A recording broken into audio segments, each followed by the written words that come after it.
Mike and I had another breakup argument. This time I wanted to handle it like when he first brought up breaking up at 18 and go to the beach to cool off. But when I got there I found the beach was too cold, so I decided to head back. On the way back I passed by a dessert shop and I thought I would be too heartbroken to eat like when I was 20. But to my surprise the desserts there were so good that I enjoyed a lot. Finally I got home and I thought I would do the same thing I did at 22, 23, and 24, beg Mike to take me back after his usual breakup routine. But then I realized the boss had assigned me a business trip. A month went by quickly and my career was flourishing during the time. Mike, finally unable to hold back, called me. "Why haven't you called to apologize yet?" That's when I realized I had forgotten to call Mike to reconcile. So I tentatively asked him, "I'm sorry, I've been so busy lately that I forgot to contact you. How about we just break up for good?" My friends were chatting, saying Mike was planning to propose to me. Mike just smiled casually, clearly indifferent. "I don't need to propose, Emily will definitely marry me. Then I'll have Isabel be the maid of honor, she's been asking me about it for a while now." The emphasis of his words seemed more like he cared more about having his childhood friend Isabel as the maid of honor than about actually marrying me. I took a sip of water and spoke up. "I already have my maid of honor, my college roommate Lily. We promised each other that no matter who gets married first would be the bridesmaid." Mike didn't even look at me and simply said, "Well, then just add one more. I don't like too many bridesmaids." He got a little irritated and said, "Isabel has never been a maid of honor, can't you just give her a chance?" The friends around us fell silent. They were used to our random squabbles. They never get involved because I always end up apologizing, and after Mike plays his usual cold act for a couple of days, everything goes back to normal. No one wants to be a peacemaker in this kind of relationship. This time I said with firm resolve, "No thank you. It's my wedding and I want to make the decisions." Mike walked up to me and asked, "What if I insist?" I didn't respond, but Mike already understood I was rejecting him. He got angry and shouted, "Then let's break up. Emily, don't contact me again." He slammed the door and left. The remaining friends looked at each other, feeling awkward about the whole situation. I gave a quick greeting before they all started teasing. "Emily, be more confident. Don't be sad about what Mike just said. You'll win him back. Just go apologize and everything will be fine." I smiled but didn't comment further. I walked alone, stopping now and then, trying to clear my mind. Thoughts of the years I spent with Mike flooded my brain. We had first fallen for each other in high school, then confirmed our relationship in college. We made it through the challenges of a long-distance relationship and survived the difficult phase of living together. At every stage we had faced failures, and each time I had given my all to fix things. I often asked myself why. Does loving someone really have to be this humble? Shouldn't love be about mutual compromise and support? But every time I made up my mind to leave him, another voice would pop up, asking me, "If you give up now, doesn't that mean all your efforts over the years were just a joke?" So I gritted my teeth and pressed on, still hoping, still waiting, hoping I could move him, hoping we'd truly have a future. As my thoughts wandered, I passed by that river, the one I used to jokingly call Tears River. It was near our school, and since my first heartbreak, it had witnessed the countless tears I shed in this relationship. But today it seemed colder than usual. Before I could even get sentimental, goosebumps crept up my arms. I quickly pulled my coat tighter and decided to head home to be sad in peace. Just as I turned around, I saw the dessert shop. It's funny, really, this shop was a frequent stop for me. Once, after a heated argument with Mike, I came here, my anger clouding my mind. I ordered several different pies, but because I was still upset, I couldn't bring myself to enjoy them. The owner's baking skills had only improved over time. After dinner with friends, I was once again drawn in by the rich aroma of brownies coming from the oven. This time I didn't order too much, fearing the same disappointment. But after finishing one brownie, I found myself wanting more. So I ordered another pie. As I busily savored the treats, my stomach felt content and somehow my heart felt less empty. After finishing the dessert, I went back home. But as I stood at the doorstep, I hesitated. After living with Mike for so long, the little house was filled with traces of our shared life. But when I opened the door and saw the overflowing trash bags that hadn't been replaced, the empty drink bottles that hadn't been thrown away, and the shoes scattered carelessly around, my anger seemed to outweigh the sadness of the breakup. It was as though the fire of my anger had burned away all my tears. After cleaning up everything, I opened my phone, planning to delete some of the photos of Mike and me, fearing that I'd regret it later. Just then, I noticed a message from my boss in the work group chat, giving me some feedback on my proposal for a project that I'm working on. By the time I finished handling work on the computer, the sky was beginning to lighten. To my surprise, the first day after the breakup had passed so easily. So, on this brand new morning, I took a deep breath and blocked all of Mike's contact information. Mike still hadn't come back. I knew he was waiting for me to apologize and beg him to come home. I also thought I would give in again this time. After all, I was used to it and it didn't seem like such a disrespectful thing to let go of my pride for love. But every time I reached for my phone, something more important would interrupt me, either a meeting or a client to attend to. In the midst of all this busyness, I realized that it had been almost 8 or 9 days since I last contacted him. Without even realizing it, I had done something I never thought was possible, and I didn't feel the emotional torment I had expected. One morning, during the weekly meeting, the manager told us about an important client who needed someone to go on business trip to Los Angeles and stay there until the project ended, which would take at least a year and a half. Without thinking, I raised my hand. The manager looked at me and said, "Emily, I really want you to go, but this will take a year and a half. Are you sure you can commit? Don't you have a boyfriend?" I immediately responded, "I'm single now." The whole meeting room burst into laughter. There was no hiding it. Everyone already knew the situation between Mike and me. But after a lot of discussion, no one else was willing to go.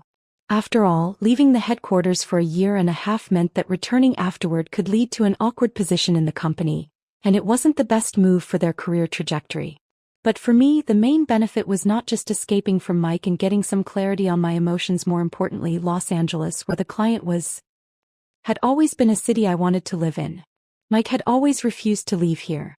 For him, no place was more comfortable than staying here, so he never wanted to go. Even when I suggested a trip, he firmly refused to let me go to Los Angeles, and my friends joked that he was afraid I'd go and never come back. I could only laugh at that. In the end, the manager chose me since I was the only one who volunteered. Before I left, he warned me repeatedly, "You can't quit halfway. No matter what happens with your boyfriend, you need to stick it out for the whole year and a half." I smiled and replied, "Mission accepted." The first few days in Los Angeles were incredibly busy.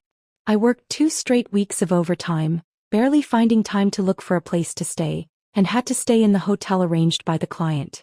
It wasn't until the 3rd weekend that I finally had some time to explore. It was just as beautiful as I'd seen in the magazines, but being here in person, I could appreciate the many different aspects of its charm. I thought to myself, I really made the right choice by coming here. I was a little surprised when I received a call from my mom. It had been over a year since our last argument, when we parted on bad terms. Ever since I turned 25, they had been urging me to marry Mike, and now, at 30, they still hadn't seen any results. So they had secretly found Mike's contact information in my phone and reached out to him. I could already imagine how harsh their conversation must have been, and sure enough, Mike didn't speak to me for an entire month after that call. My mom has a really pleasant voice, but I never understood how she could say such uncomfortable and upsetting things. She asked, "You're not really planning to wait until you're 40 to get married, are you? My God, do you want me to become an old woman who can't walk before you have your wedding? You wouldn't be that cruel, would you? Mom, even as an old woman you'll still be healthy, maybe even faster than me. Stop exaggerating. I don't have time for your nonsense. Your sister told me you and Mike broke up. Is it true? You two would always get back together in no time before, but this time, I feel like something's wrong. It's been days without a word. Did you finally break up for good?" I sighed impatiently. "Just get to the point, I'm busy with work. You have your father's temper, no wonder the two of you can't stand being in the same room. If you don't stop, I'm hanging up." I could hear her voice quickly becoming anxious. "Don't hang up, I just wanted to say if you're free this weekend, I know a good young man introduced by your Aunt Lucy. You should meet him. He works in the same city as you. Oh, he might not be in the same city now. I forgot to mention, I switched cities for work." My mom's voice suddenly got louder. "Why on earth did you change jobs again? You've always been like this, making decisions without telling me anything." I didn't want to argue with her again, nor did I want to make her upset, so I reluctantly asked, "Who's the person you want to introduce to me?" Just a moment ago, my mom's voice had been so loud and confident, but now she hesitated, saying, "Lucy says it's the son of your cousin's boss." I heard he's got a good background. Would you consider it? I couldn't understand how she could say that without feeling guilty. The last time Aunt Lucy tried to set me up with someone, it turned out to be a robber. After I repeatedly refused, she even gave him my address. If Mike hadn't come back just in time that day in that dark stairwell, I don't even know what would have happened. I later found out that the guy was the son of one of Aunt Lucy's clients. In an attempt to please the client, Lucy didn't bother to check him out and just gave my mom a photo of me, which she sent to him. When he expressed some interest, she eagerly passed along my address. I had no idea about any of this until after the fact. When I later considered reporting it to the police, Aunt Lucy flat out told me she wouldn't testify for me because she couldn't afford to offend that client. The matter was swept under the rug. I never expected this to happen again this year. If my mom were standing in front of me right now, I'd definitely be watching her closely to see if she'd turn red with embarrassment. I suppressed my anger and said, "I'm not going to agree to Aunt Lucy's request. You know what kind of person she is." My mom's voice came through the phone, continuing, "Are you sure? Must you speak so sarcastically? It's just that the person Lucy introduced to you last year took advantage of you a little," and she cried and apologized afterward. He didn't know anything about him. Otherwise, why would she have introduced him to you? I really didn't feel like arguing anymore. If you didn't know the situation, why would you still go ahead and introduce someone? I said, "Tell Lucy not to use me for favors. If she tries again, don't be surprised if I lose it on her. Don't blame me if she thinks I'm crazy next time." My mom's voice got sharp. "You're really ungrateful." The moment I hung up, the world around me felt quiet for the first time. I had never realized how beautiful silence could be. With newfound clarity, I efficiently revised a project proposal and sent it off to the client. Moments later, they responded with positive feedback, complimenting my work result. In their words, I felt a sense of validation, a small but solid piece of self-confidence forming within me. Feeling relaxed, I casually posted on Instagram, "Wrapped up work, another easy day." The comments poured in quickly. "Emily, you're such a workaholic now. We've been trying to meet up for a week and turns out you've been buried in work at home? Girl, you're too busy with work, someone's about to steal your boyfriend, you know that? Why haven't you taken down your breakup post yet? Don't tell me you guys haven't made up? Maybe you didn't try hard enough to surprise Mike this time? You haven't gone to beg him back?" I replied to each one, "I'm on a business trip. Let's meet when I'm back. I don't have a boyfriend. Who's there to steal? I'm not getting back with him." As soon as I finished typing, my phone rang. It was Anna, one of our mutual friends. She and I used to hang out a lot with Mike. "Hey Emily. What are you up to? Work been busy lately?" She hesitated for a moment before lowering her voice. "You're still not back, huh? I stopped by your place the other day and knocked, but you weren't there. I'm in LA now. Won't be back anytime soon." She quickly said, "I haven't seen you in a while, I wanted to catch up. I have time now if you want to chat." Her voice got even quieter before she finally said, "Have you heard about Mike and Isabel?" I answered honestly, "Not really. Been too busy to keep up with anything." I had no interest in discussing them, but she kept going anyway. "Mike and Isabel have been everywhere together lately, showing up at parties as a pair. And for Isabel's birthday, Mike gave her a huge diamond ring.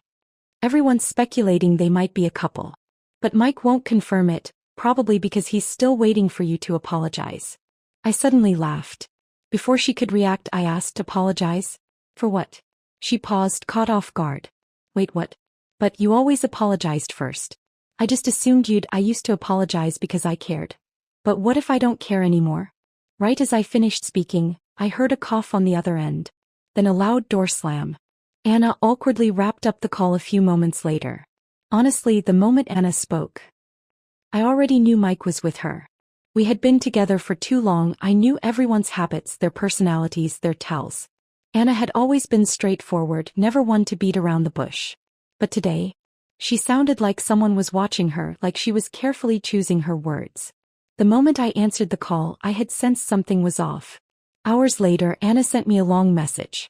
She started by apologizing for what happened, then talked about Mike and Isabel, and finally ended with, "Mike definitely regrets it. He's been crashing at my place for 3 days, pestering me until I finally agreed to call you. He doesn't even like Isabel that much, but I still feel bad for you. Emily, I've always thought you were amazing. No matter what, I just want you to be happy." And was a kind girl. And I wondered, had she purposely acted strange so I'd figure it out? But in the end it didn't matter. What mattered was that I actually felt happy right now.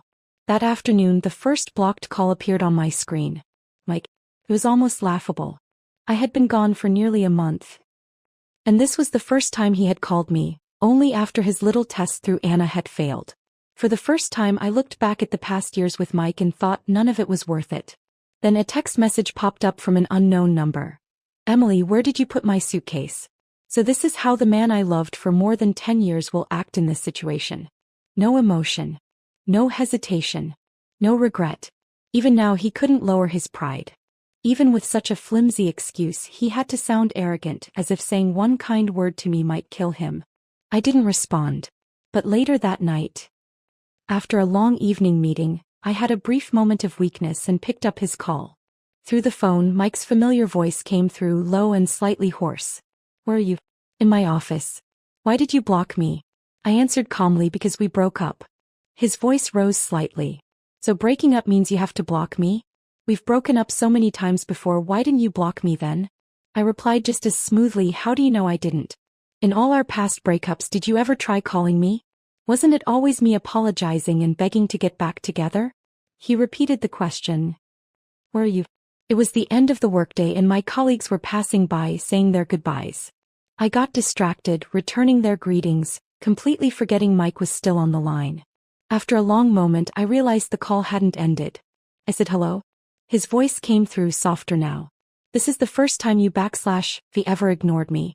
I didn't have a response because he was right. But I also didn't need to justify myself anymore. Mike continued, did you move to Los Angeles?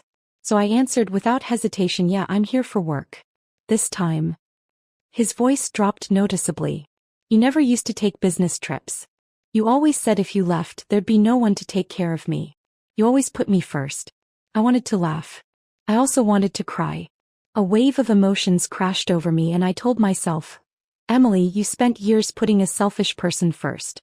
Now it's time to put yourself first. I steadied my voice and said, didn't you say that once we broke up, we shouldn't contact each other anymore? I'm just following your words. Since we don't talk anymore, there's no reason for me to refuse work trips for you. You know I gave up so many opportunities for you over the years. But what? He hesitated for a long time, so long that I knew he had nothing real to say. So after that prolonged silence I hung up. It was the kind of call that should have been heartbreaking. He knew I was leaving him behind, but he still couldn't say anything to stop me. But thankfully I had prepared for this moment over the course of many long years. Or maybe my heart, scarred and worn down, had already gone completely numb. I wasn't sad anymore. I only felt free. And I hoped that this was the final goodbye. The day I finally signed the lease on my new place in Los Angeles, I invited my coworkers over for a small housewarming gathering. We walked out of the office together, chatting and laughing, when suddenly someone outside stood out like a sore thumb. One of my colleagues joked, I don't think this building has ever seen someone this handsome before. I followed their gaze and that's when I saw him. Mike. It had been a month since I last saw him. Since we ended our long-distance relationship after college, we had never spent this much time apart. But now it didn't feel like a big deal anymore. Mike walked toward me with purpose, his eyes locked onto mine. My coworkers exchanged glances, their curiosity practically radiating off them. One of them, sensing the tension, cleared their throat and said, looks like Emily's busy tonight. Let's reschedule. For the first time I realized that sometimes people being too perceptive isn't always a good thing. But Mike, he didn't seem to mind. He even took a moment to politely greet them. Then as soon as they were gone he turned back to me. He stared at me for a long time before finally asking, Emily, why haven't you come back to me yet? At that moment I felt completely drained. I had spent years pouring everything I had into this relationship, nurturing it, sustaining it, keeping it alive. Yet somehow, I had created a lover so emotionally incapable of love. He had chased me across the country. He had shown up in front of me. He had every chance to apologize. And yet, instead of asking for forgiveness, instead of making things right, he was standing here demanding to know why I hadn't crawled back to him. Why haven't you come back to me? Why do I have to be the one to come back? Why should we get back together at all? Does one apology in a relationship mean I have to keep apologizing forever? Hadn't I spent years loving fiercely, fighting hard, sacrificing everything all so that I could have respect, love, and devotion in return? I finally exhaled, fully. Then I met his gaze and said, because I don't want to. I had never imagined that saying those words would feel so liberating. I had won. Not just my self-respect. Not just my dignity. But myself, the version of me that I had lost over time. Mike opened his mouth, but for a long time nothing came out. Then finally he asked why. Because I'm exhausted. Mike, I never know when the next breakup is coming. I never know what meaningless reason it'll be over next time. I feel so alone. Like I've spent this entire relationship chasing after you, always trying to catch up, always running after something that was never truly mine. And somewhere along the way I lost myself. Do you understand what I'm saying, Mike? It wasn't until after we broke up that I realized just how full my life could be. I no longer had to be afraid of fights that could erupt at any moment.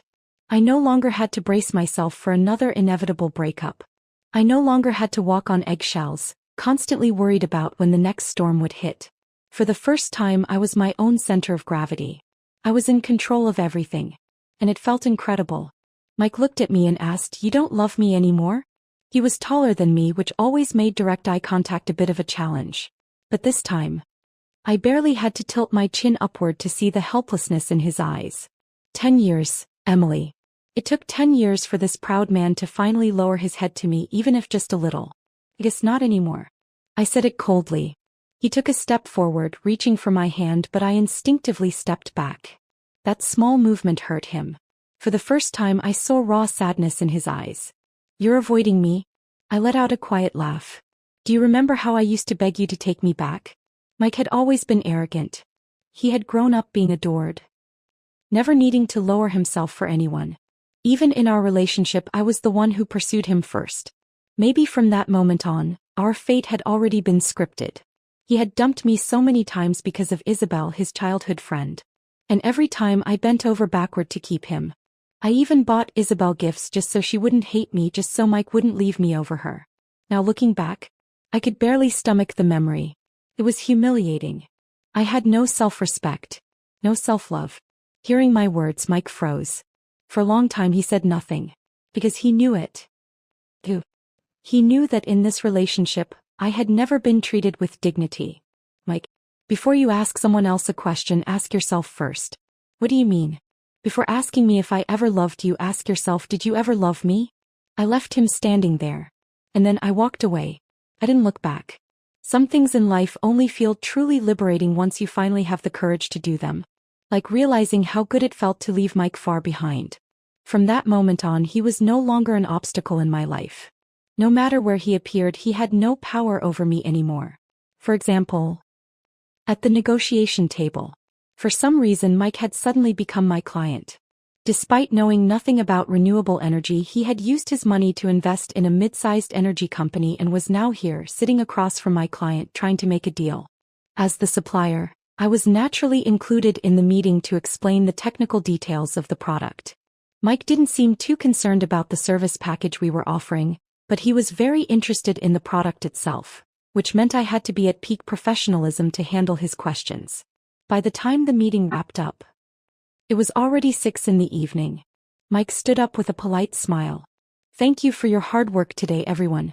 Let's have dinner together at a nice restaurant." Before I could quietly slip away, my boss, Scott, immediately responded. "That sounds great. There's a highly rated restaurant just around the corner." My treat. I was about to make my escape when Scott suddenly glanced around and asked, "Where's Emily?" "I just saw her here." I had no choice but to speak up. "In here." Scott turned to me with a pleased expression. "Emily, you should join us.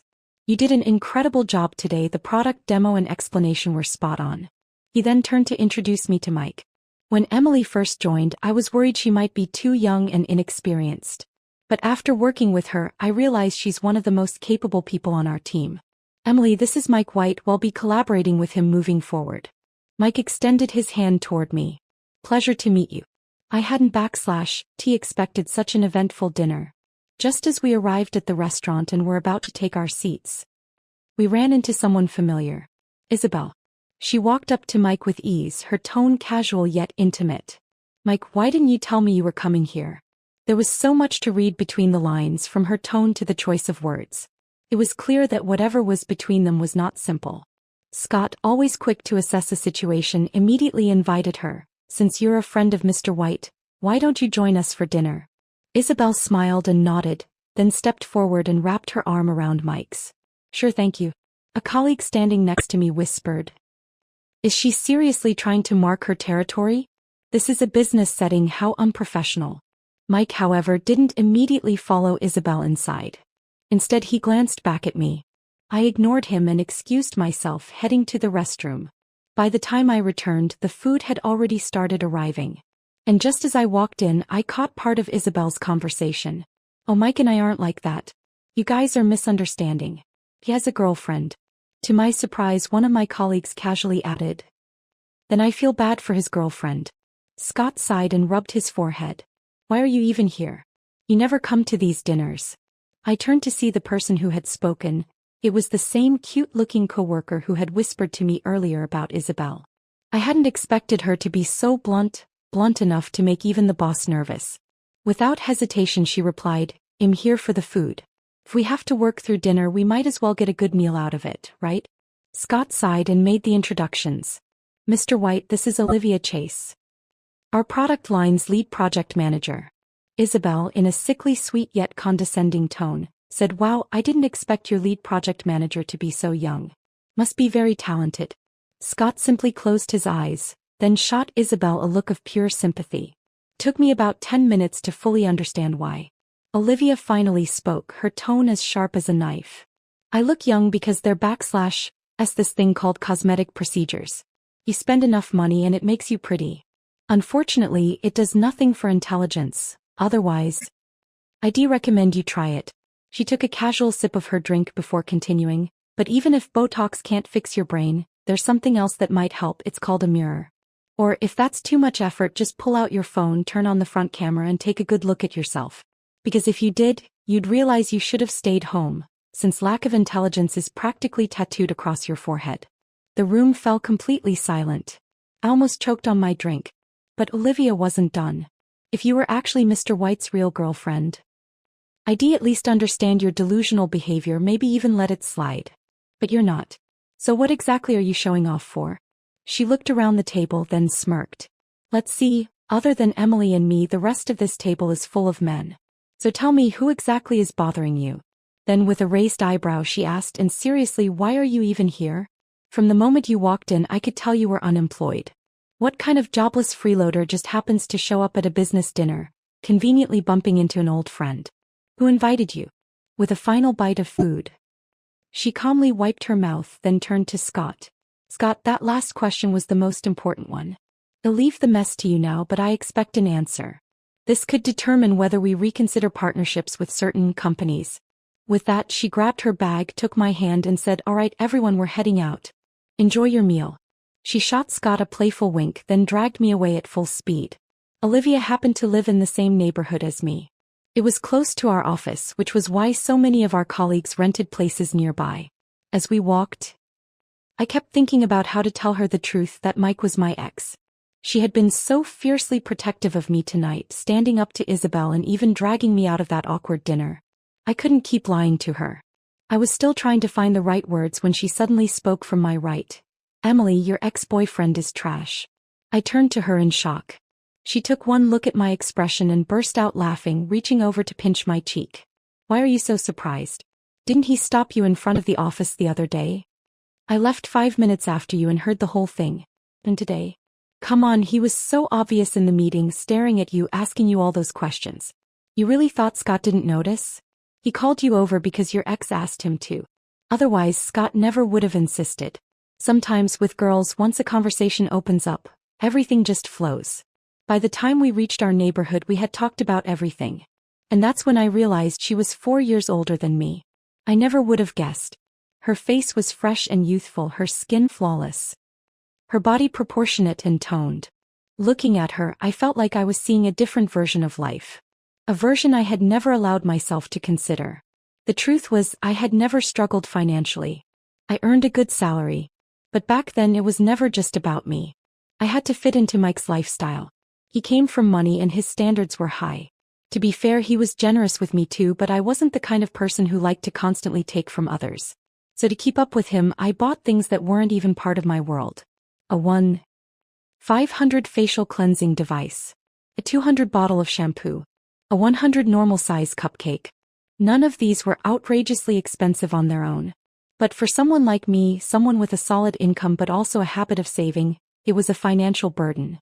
Little by little, it ate away at the small portion of my money that was supposed to be just for me. Olivia noticed my silence and immediately picked up on something. She asked bluntly, "Do you still love him?" I smiled and shook my head. "I wouldn't dare." He shrugged. "Then don't. Or love someone else. And if that doesn't work, try again." We kept talking as we walked, and by the time we reached our neighborhood we realized we lived in adjacent buildings. As we parted ways, she waved at me. "Let's work out together sometime. I'll introduce you to a good trainer." I looked into her genuine eyes and asked, "How about tomorrow?" She immediately grinned. "Perfect. Wait for me after work." Back home, I opened my phone and saw that our colleagues were blowing up the group chat. Damn, Olivia never fails to deliver. First she put Scott in his place, now she's scolding clients too? Olivia replied casually. "Tell him to fire me if he dares." "Fire you? Are you kidding? The man is so terrified of upsetting you he barely even comes into the office anymore."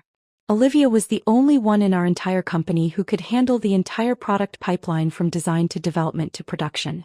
She was irreplaceable. And in business, being irreplaceable was the ultimate competitive advantage. It made me think. In her career, Olivia could be fearless because she had the skill and the results to back it up. But in my relationship with Mike, I had made him irreplaceable. And because of that, he had felt entitled to hurt me.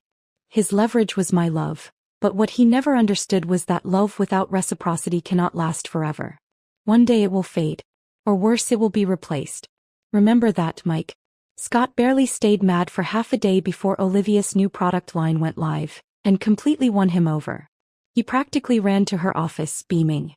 "My dear Olivia, when do you think we'll be done with testing today?" Olivia, in a voice loud enough for the whole office to hear, said, "Right after we finish afternoon tea."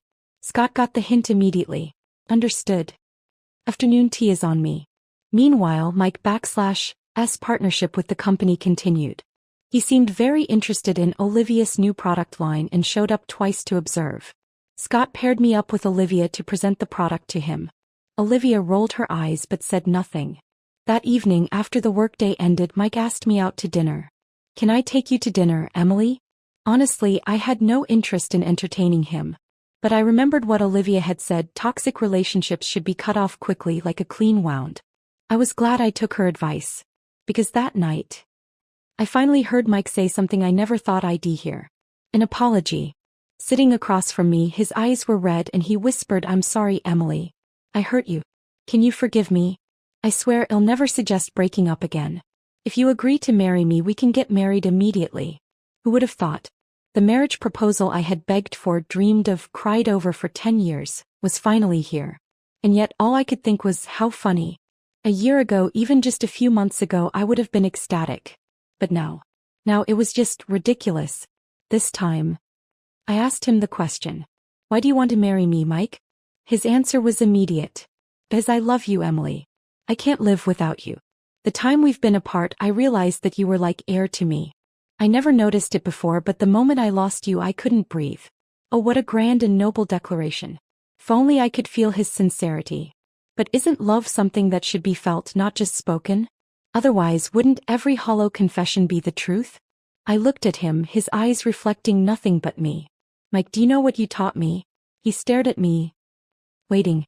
I smiled. "You taught me that no matter who you lose, you can still live just fine." I picked up my phone, slipped it into my pocket and stood up.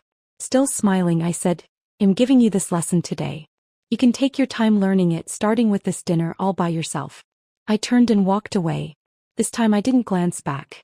Not in the mirror by the door, not in the brief moment before turning away. I didn't care what his reaction was. For the first time I was free.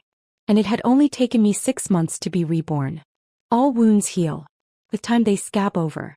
And then, one day they become nothing more than a faint mark on your skin, a reminder of what was but no longer hurts. 2 years later, the product line Olivia and I developed was finally profitable. Every minute new earnings were being logged. Between meetings, Olivia leaned over and asked, "Coffee this afternoon? There's a place with an amazing cappuccino." I glanced at my unfinished work and smiled. "Oh, pass. He wasn't giving up that easily." "Fine. But you are coming to meet the guy I set you up with, right?" I raised an eyebrow. "Wait, this is about a date." He grinned. "Of course. He's a friend of mine, super cute. 1 year younger than you." I opened my mouth to refuse, but before I could, she narrowed her eyes.